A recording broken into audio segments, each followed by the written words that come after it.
Things are looking good for federal IT contractors. There's another report that says there's a talent shortage in health IT.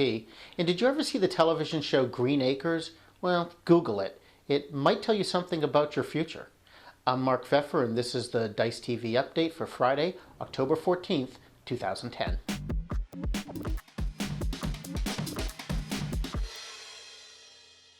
The budget for federal IT contractors is set to increase substantially between now and 2015, from $86 billion to $112 billion. The growth is primarily driven by a need to reduce costs and wastes in existing systems. And though the government wants to hire more full-time workers, it's got to grapple with some immediate technology needs. Those include addressing some areas where insourcing didn't quite save as much money as officials had hoped. And the administration wants to leverage shared services, automate processes, improve cybersecurity, and invest in more technology infrastructure. All of those, obviously, require more IT work.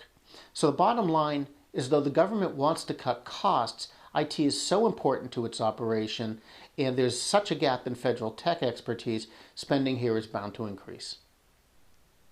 Healthcare executives are worried about a shortage of IT professionals. There is a shortage, and 51% think it could delay their projects. 10% say it would definitely have an impact.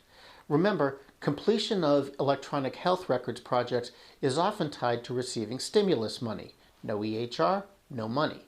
The greatest need is for people who can implement clinical record software, and more than 70% of CIOs say they lack the staff to implement these clinical applications.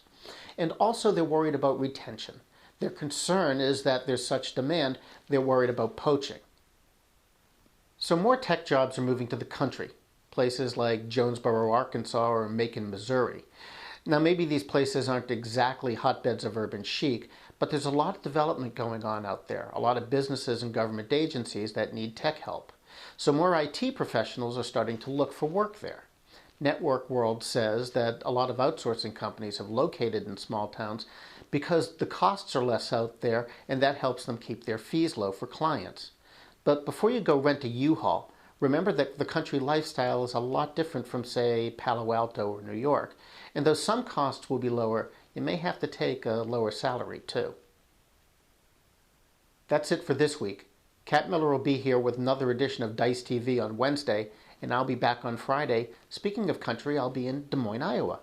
Anyway, I'm Mark Pfeffer, managing editor of Dice News, and we now return you to your regular desktop.